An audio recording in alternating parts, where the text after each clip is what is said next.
욥기가 42장인데 28장이 가운데 장이에요. 28장은요 논쟁을 멈추고 휴식을 취합니다. 그래서 오늘은 논쟁이 안 나와요. 이 논쟁에서부터 이 욥은 뭐를 이제 고백하냐 하면 그동안 너희들이 가졌던 고정된 관념, 보편적인 지식, 애를 써서 나에게 가르쳐주지만 이것은 인간의 지혜다. 이게 28장의 주제예요. 그래서 우리가 여기서 멈추면 되지 않지 않냐. 우리가 이해는 지금 당장 될 수 없지만 그렇게 하나님의 일들을 규정할 수는 없다. 그래서 우리 모두 이 틀에서부터 한번 나가보자. 거기 무한한 하나님의 세계가 있다. 그것이 바로 욥기 28장의 주어인 하나님의 지혜인 거예요. 그래서 욥기 28장은 인간의 지혜와 하나님의 지혜가 중복돼서 나오는 걸 보게 됩니다. 그 제목이 고난에 대한 하나님의 지혜라는 주제를 얘기해요. 고난에 대한 하나님의 지혜가 뭐냐. 그래서 1절과 11절에서는요 여러분 매일 성경 보시면 뭐라고 나와 있어요? 업적을 달성하는 인간의 능력. 인간의 지혜가 장난이 아니다. 실제로 인간의 지혜가 어느 정도냐? 이걸 이제 금을 캐는 귀중품을, 이 귀속 기금속을 채굴하는 장면을 비유를 들어요. 1절 3절 봐보세요. 은이 시작. 은이 나는 곳이 있고 금을 재련하는 곳이 있으며 철은 흙에서 캐내고 동은 돌에서 녹여 얻느니라. 사람은 어둠을 뚫고 모든 것을 끝까지 탐지하여 어둠과 죽음의 그늘에 있는 광석도 탐지하되. 여러분 이 보세요. 얼마나 대단해. 이게 옛날에 이 욥이 있던 시대가 어떤 근대나 뭐 이게 아닙니다. 완전히 고대거든요. 근데 인간의 이 고대 때도 이런 광산이 있었던 거예요. 그때도 금을 캐고 다이아를 캐고 그걸 캐는 사람이 인생의 승자다. 이게 그 당시 많이. 근데 그게 보세요. 시대가 지금도 마찬가지 아니에요? 지금도 금 모으잖아요. 금 가지고 있으면 부자잖아요. 다이아 갖고 있잖아요. 그러니까 이런 인간의 노력이 얼마나 이게 지극한지 피조세계 업적이 대단하다. 9절 보세요. 사람이 굳은 바위에 손을 대고 산을 뿌리까지 뒤엎으며 광산 폭발하는 겁니다. 광산 산을 다 쑤셔가지고 다 그 금은 보석을 꺼내는 건데 반석에다가 수로를 내가지고 각종 보물을 흘러보내게 하는 거예요. 고대에도 이렇게 인간의 능력과 인간의 지혜가 탁월했다는 거예요. 그런데 욥이 뭐라고 하지? 이게 지혜가 아니다. 금을 많이 모은들 뭐하냐? 병드는데. 금을 많이 모은들 뭐냐? 그 다음날 죽더라. 아무리 행복한 줄 알았더니 자식이 문제가 생기더라. 그러니까 이게 진짜가 아니다. 이거 진짜 지혜가 아니다라는 것을 얘기해요. 그래서 그 내용의 단락이 12절에서 보니까요, 그러나 지혜는 어디서 얻으며 명철이 있는 곳은 어디인고 그 길을 사람이 알지 못하나니 사람 사는 땅에서는 찾을 수가 없구나. 우리가 이 땅에 분명히 보내진 존재임에도 이 땅에서 찾는 것이 지혜가 아니다 라는 것을 얘기하는 거예요. 그런데 이 세 친구들은 뭐죠? 이 땅의 것만 얘기하는 거예요. 인과이고 기계론적이고 바로 그런 부분들. 그래서 이 세 친구의 신학은 바로 우리가 아는 기복주의죠. 이 땅에 있는 것, 네가 회개하면은 너의 소 잃었던 양들, 돈들 이런 거 다 회복될 거다. 이런 식으로 하나님을 생각하고 있었던 거잖아요. 근데 지금 욥은 그렇잖아요. 이게 소유가 지혜가 아니다. 이거 얻는다고 인생이 행복해지는 게 아니지 않냐? 20절에 또 한 번 얘기해요. 그런즉 지혜는 어디서 오면 명철이 머무는 곳이 어디인고, 이렇게 친구들에게 얘기하는 걸 보게 되죠. 자, 인간의 한계적인 지혜임을 말하면서요 21절부터 28절의 세 번째 단락인데 지혜의 근원이신 하나님을 고백합니다. 자, 21절 봐보세요. 모든 생물의 눈에 숨겨졌고 그 지혜가, 하나님의 지혜가 공중의 새에게 가려졌으며, 이 말은 뭐냐면 삼라만상을 통해 알 수 있다는 거예요. 우리가 짐승을 통해 봐도 알 수 있지 않냐? 우리도 생명이 이렇게 약하다는 거, 우리가 이런 모든 너무 놀라운 것들을, 생물들, 삼라만상들을 통해 볼 수 있는데, 또 멸망과 사망도 이르기를 우리가 기록 그 소문은 들었다느니라. 이게 은유적인 시적인 표현인데, 언제 하나님의 지혜를 깨닫냐 하면 우리가 멸망됐을 때, 우리가 죽을 때, 아, 이 땅에 있는 것이 진짜가 아니었구나, 이거를 귀로만 들었다고 말하는 거예요. 이걸 귀로만 들었다. 그러니까 우리가 모르잖아요. 하나님 모르고 사는 거예요. 뭐 하나님이 계신가 봐. 귀로만 듣다가 어느 날 자기가 죽을 때가 되니까 손에 있는 거, 귀금속 아무것도 가져갈 수가 없구나. 이런 모습을 깨닫는 것, 이거 진짜 지혜가 아니다라고 얘기하죠. 그러면서 23절에 하나님이라는 주어가 나와요. 그래서 묵상할 때 중요한 게 주어 찾기라 그랬잖아요. 하나님이, 욥이, 이 하나님이란 단어가 히브리어로 엘로힘이에요. 엘로힘이란 단어는 뭐냐면 스스로 있는 자. 모세가 하나님에게 당신은 누굽니까 했더니 I am who I am. 나는 스스로 있는 자다. 그게 엘로힘이에요. 나는 너희들이 만든, 애굽에서 만든 금송아지가 아니다. 너희가 소나무에다 비는 거, 바위에다 비는 그런 존재가 아니다. I am who I am. 나는 스스로 있는 자다. 그게 엘로힘이에요. 그 하나님이 그 길, 지혜를 아신다. 왜냐하면 하나님이 모든 걸 창조하셨기 때문에. 그리고 그 있는 곳을 아시나니 이는 그가 땅끝까지 감찰하시며 온 천하를 살피시며 바람의 무게를 정하시고 물의 분량을 정하시며 비 내리는 법칙을 정하시고 비구름의 길과 우리의 법칙을 삼라만생의 모든 법칙을 정하셨다.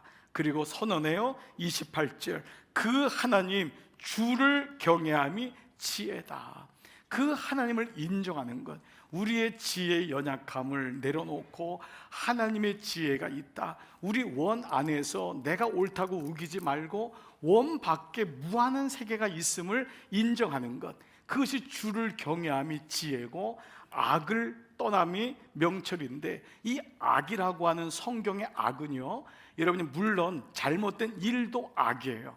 그러나 구속사적으로 악은 뭐냐면 하나님 없는 지혜예요. 이게 악이에요. 자, 이 하나님을 경외하고 주를 경외함이 지혜고 악을 떠나면 명철인데, 이 말씀이 28장에 나온다 그랬잖아요, 중간에요. 근데 여러분이 아시는, 기억이 나는지 모르겠어요. 욥기 1장의 1절에 이 말씀이 나와요. 자, 한번 보겠어요. 우수 땅, 욥이라 불리는 사람이 있었는데 그 사람은 온전하고 정직하며 다 같이요 하나님을 경외하며 악에서 떠난 자더라. 이 사람이 욥이 이런 자였던 거예요. 이런 자. 근데 그도 친구들에게 휘둘리고 너무 고난이 심하니까 이 하나님에 대한 마음이 흔들리는 거예요. 그래서 그는 여기서 선언을 하는 거예요. 잠깐 멈춰보자. 그리고 다시 나 하나님의 지혜로 가겠다라고 얘기하고 있죠. 그래서 똑같은 고난을 만나도 한 사람은 그 고난 속에서 자기 원 안에 있기 때문에 원 안에서 고난을 해석하는 거야. 계속 자기. 그러니까 안 되죠. 그러니까 체념하기도 하고 원망하기도 하고 아내에게, 남편에게 투사하기도 하고 자식들에게 투사하기도 하고 이놈의 죽일 놈의 세상을 투사하기도 하죠. 그러다 결국 그 안에서 멈추는 거예요. 반복되는 거예요. 근데 어떤 사람은 그 고난이 왔는데 원 안에서만 머물지 않고 원 밖에 있는 절대자를 향한 마음을 갖는 거예요. 도대체 하나님 뭐지요? 왜 나는 이런 가정에 태어나는 거죠? 왜 나는 왜 장애를 가지고 태어나야 돼요? 왜 난 별로 잘못한 것도 없는데 가정이 이렇게 아파야 되죠? 라고 하는 하나님을 향한 한탄이 있는 거예요. 근데 이 한탄은 이 욥의 한탄은 우리가 생각하는 원망이나 어떤 절망 그런 게 아니에요. 이건 기도라고요. 절대자가 있는 사람만이 기도를 할 수 있는 거죠. 자, 이런 의미에서 본다면요, 욥을 통해 묵상하는 것 중에 하나가, 왜 우리가 욥이 좀 어렵게 느껴지냐면 기본적으로 고난에 대한 것이 새 친구와 우리의 의견이 거의 같기 때문에 그래요. 여러분이 오히려 욥의 말보다는 야, 욥 지긋하게 말 안 듣는다, 그냥 새 친구한테 좀 말 좀 들어, 여러분 이루고 싶은 생각 많지 않아요? 그리고 가만 보니까 새 친구들이 한 얘기가 하나하나 맞아. 그래서 뭐예요? 처음에는 미약했지만 나중에 심히 창대하리라. 그거 아직도 걸어놓은 분 없죠? 예. 그런 생각만 갖는 거예요. 왜냐하면 다 욥의 친구들이거든요. 예. 그 말들이 옳은 것 같아요. 그런데 왜 그러냐면 우리가 가지고 있는 기본적인 생각이 너무 오랫동안 여기 머물러 있기 때문에 그래요.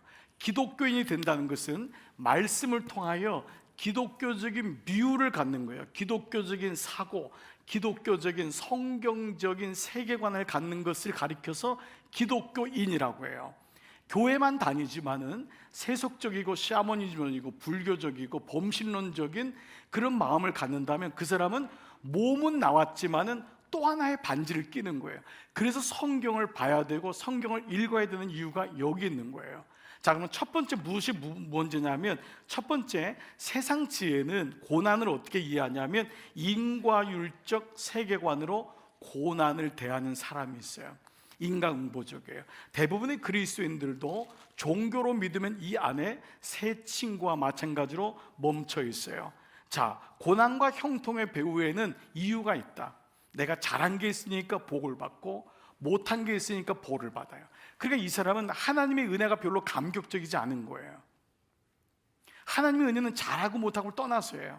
그러니까 하나님이 주권적인 은혜가 오는 거거든요.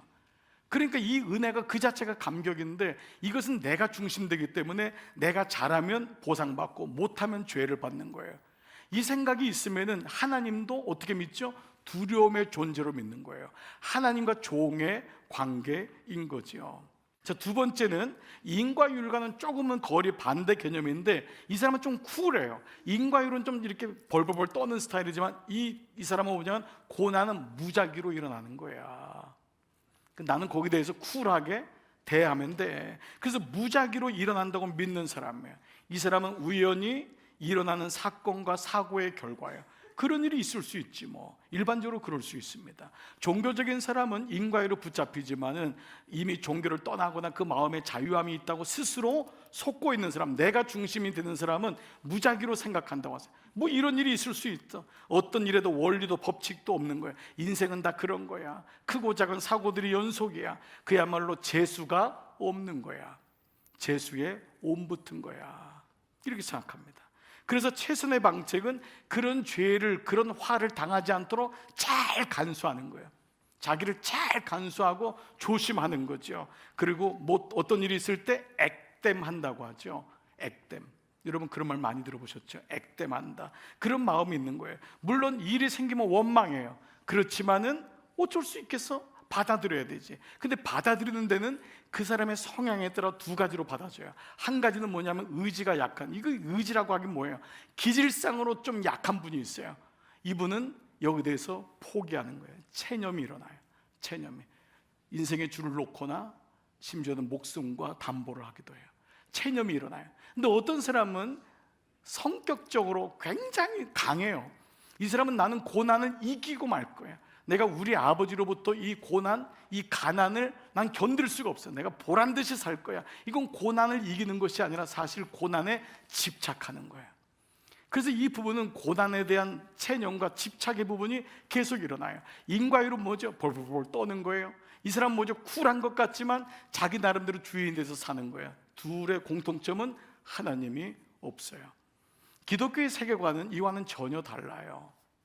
성경은 인간이 당하는 고난의 배후에는 우리가 알지는 못하지만 하나님이란 존재와 연결돼서 늘 말씀하고 있어요. 그래서 성경이 고난의 종교, 십자가의 종교인 거예요. 십자가라고 하는 구원이 십자가로 있는 거예요. 그래서 기독교에서 고난은 필히 어디로 연결되냐면 은혜와 구원의 문제로 가요. 이것이 기독교가 보는 고난에 대한 비유예요. 고난은 무작위로 일어나지 않아요. 고난은 내가 잘못했기 때문에 일어나는 것이 아니에요.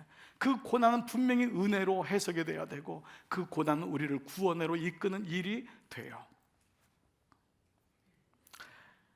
이 고난에 대한 주어를 발견하게 되는 거예요. 이전에는 뭐죠? 앞에 있는 두 가지는 자기가 고난의 주어인 것으로 착각하죠. 그런데 이후에는 뭐죠? 이 진짜 주어가 인간이 아니라 하나님이라는 것을 발견하게 되는 거예요.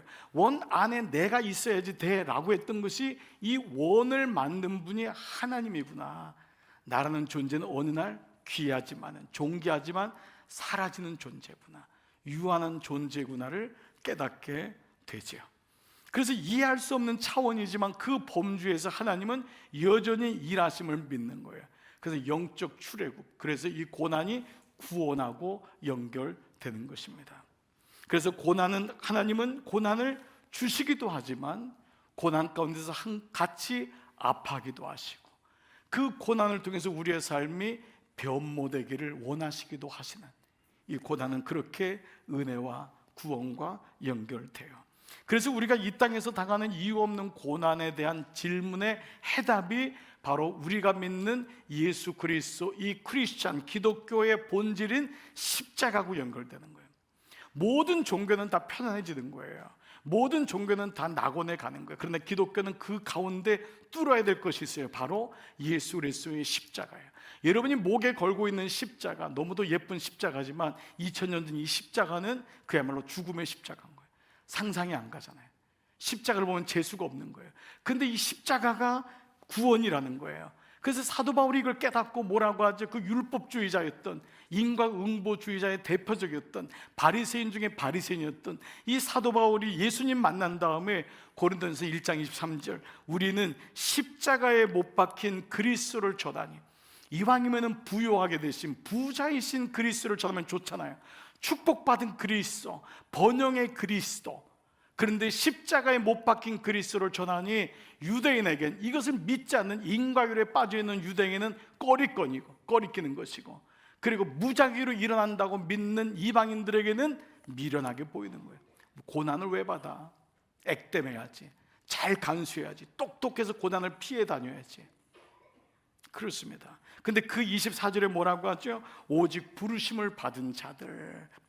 이건 뭐예요? 주어가 있는 거예요. 내가 아닌 거예요. 누군가 나를 부르신 거예요. 이게 성도잖아요. 이게 교회인 거예요. 교회는 내가 온 게 아니에요. 에클레시아는 부름받은 사람들의 모임인 거예요. 그래서 부르심을 받은 자들에게는, 그 믿는 자에겐 유대인이든 그가 헬라인이든 십자가에 못 박힌 그리스도는 하나님의 능력이고, 그 다음에 뭐죠? 하나님의 지혜다. 십자가가 지혜다. 그러니까 이 바울은 욥을 관통했던 거예요. 진짜 지혜가 십자가구나. 이게 저주가 아니구나. 이게 고난에서 끝나는 것이 아니구나. 이 고난이 분명히 은혜와 구원으로 이끄는 것이구나. 이 고난이 없으면 우리는 우리의 원 안에서 절대 나가지 않는구나. 여러분, 우리 인생의 행복으로 끝나면 얼마나 좋아요. 그런데 그렇지 않으면 우리가 알게 되잖아요. 제가 여러분하고 말씀을 몇 번 나눈 적이 있지만, 제가 오늘 말씀을 준비하다가 다시 여러분에게 이 말씀을 좀 나누게 됐어요. 저는 제가 심각하게 정말 목회를 그만두려고 생각했던 적이 딱 2번이었어요. 물론 이런 마음들이 우리 가정을 지키면서도 손 놓자, 이런 마음이 있잖아요. 애를 기르다가도 아휴 이놈의 새끼 그냥 손 놓는다, 이런 마음이 있잖아요. 목회도 사실 매번 고민하고 참 부족하다 이런 걸 느끼는데, 정말 아예 손을 정말 놓고 싶고, 이건 하나님의 부르심이 잘못됐다고 제가 확신했던 적이 있었어요. 2번인데, 첫 번째는 제가 처음 개척 나갔을 때, 아이를 낳았을 때였어요. 아이가 낳았는데 아이가 건강하지 않은 거예요. 이 아이가 3년 동안 병원 생활할 줄 몰랐어요. 남들은 애기 안고 막 웃고 하는데 저희는 아기랑 웃은 사진이 한 번도 없어요. 제 배 위에다 올려놓은 적이 한 번도 없어요. 집사람은 아이 때문에 매일마다 아무것도 못하고, 그래서 제 기도 제목이 나중에 하나님이 아이를 데려가 달라는 게 기도 제목이었어요. 이건 말이 안 되더라고요. 아무리 하나님, 내가 물론 목사가 된다고 하지만은 뭐 잘한 건 없지만 그래도 부르심 받았는데, 아니 그냥 정상적인 거 달라고 하는 게 뭐 큰 문제입니까? 근데 왜 이건 이해가 안 되는 거예요? 뭘 원한다고? 30 넘은 그때 당시 제 원 바깥에 있는 하나님의 일하심을 보기에는 역부족이었어요. 그게 안 보이는 거예요. 그래서 주저앉아 버렸어요. 그냥 손 놓자, 끝내자. 그런데 그럴 용기도 없었어요. 그냥 그 안에 머물렀어요. 버텼어요. 뭐 이긴 것도 아니에요. 그러다 시간이 지났어요. 또 한 번 제가 목회를 그만두려고 했던 게, 이제 40살 정도 넘어서 중반에 담임 목회를 하면서 교회가 너무 커졌어요. 너무 은혜를 받았어요. 하나님 너무 감사한 거예요. 제 마음속엔 사실 목회에 대한 어떤 좀 변질된 마음이 있었어요. 예수 안 믿는 저희 친척들이 많았기 때문에 예수 믿는 사람 좀 본때 있게 좀 보여주고 싶었어요. 목사로서 보여주고 싶은 거는 교회가 성장하고 이 정도 교인들이 있는 담임 목사야, 그러면 그들이 예수를 믿는 줄 알았어요. 저는 십자가와 관계없는 잘못된 것에 마음이 있었어요. 그런데 어느 날 그렇게 이루어졌는데 문제가 생겼어요. 너무 힘든 거예요. 매일마다 교인들의 아픈 소식이 들려오는 거예요. 누가 암 걸렸다 그러고, 누가 가정이 깨졌다 그러고, 갑자기 아들이 죽었다 그러고, 갑자기 딸이 집 올라갔다 그러고, 너무너무 해결되지 않는 일들이 이렇게 많이 올 줄은 모르겠는 거예요. 매일마다 지옥 같은 거예요. 너무 어려운 거예요. 이거를 감당하고 안기가 너무 고통스러워서 이러다 죽겠더라고요. 그래서 주님, 내 이제 알았어요. 목사는 아무나 하는 게 아니군요. 주님이 잘못 부른 것 같아요. 나 여기서 딱 멈출게요. 손 털을게요.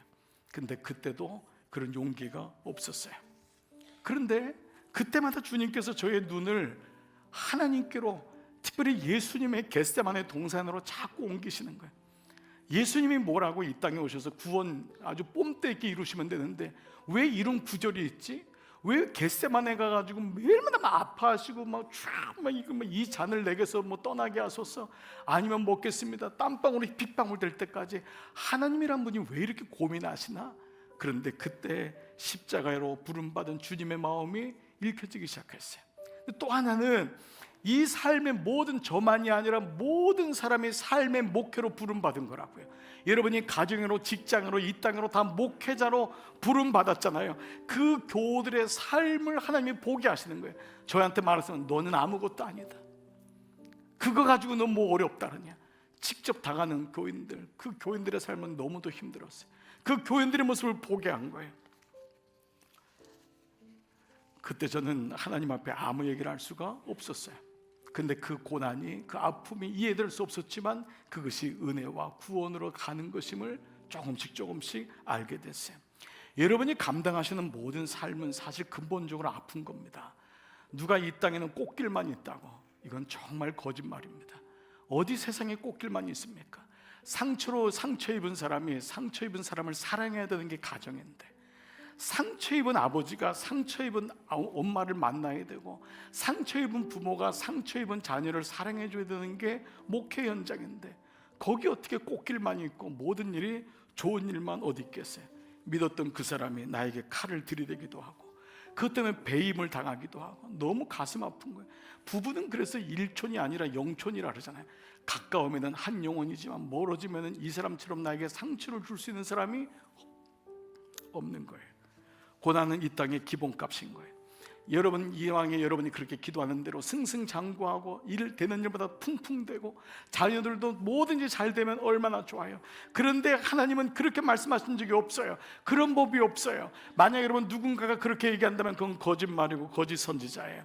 깨어진 세상에서 상처 입은 인간들이 얽혀 사는 인생을 하나님이 광야라 그랬어요. 아무 문제가 없고 어찌 고난이 없겠냐는 거예요. 그런데 오늘 이 고난이 왜 우리에게 은혜와 구원의 실마리로 풀려지느냐? 그것이 바로 십자가예요.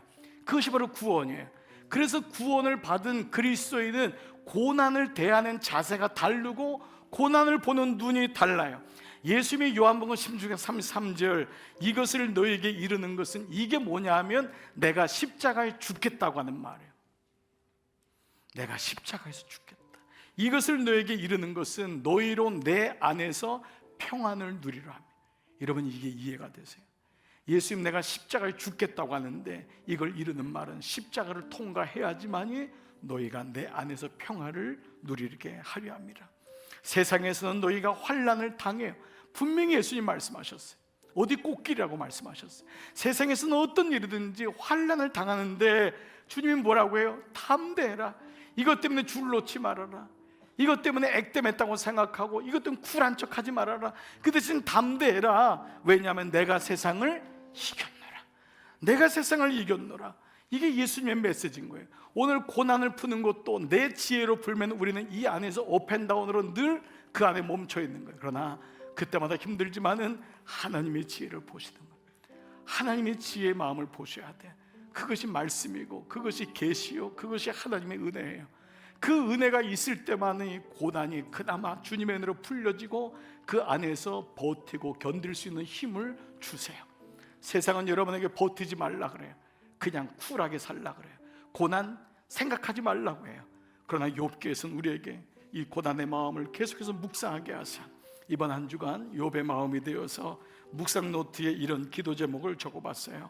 주님, 왜 저에게, 왜 우리 교우들에게 이런 일들이 일어나는지 저는 잘 모르겠어요. 어떤 누구든 그렇게도 분명하게 이유에 대해서 말하곤 하는데 사실 저는 여전히 잘 모르겠어요. 왜 우리 교우들에게 저런 일이 일어나는지 저는 잘 모르겠어요.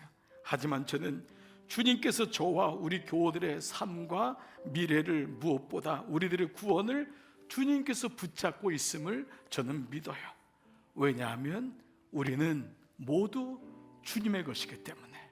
Because we are all yours. Because we are all yours.